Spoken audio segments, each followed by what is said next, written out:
चलेला केहू के खींचत देखनी ठेला।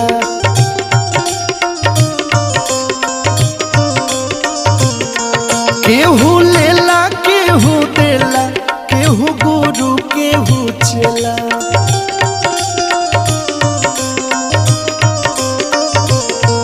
केहू कार से चलेला केहू के खींचत देखनी ठेला। केहू लेला केहू देला केहू गुरु केहू चेला।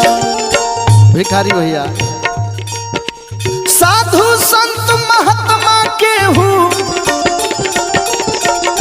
साधु संत महात्मा केहू फकीर बनल बा। काहे अलगे अलगे सब कर तकदीर बनल बा।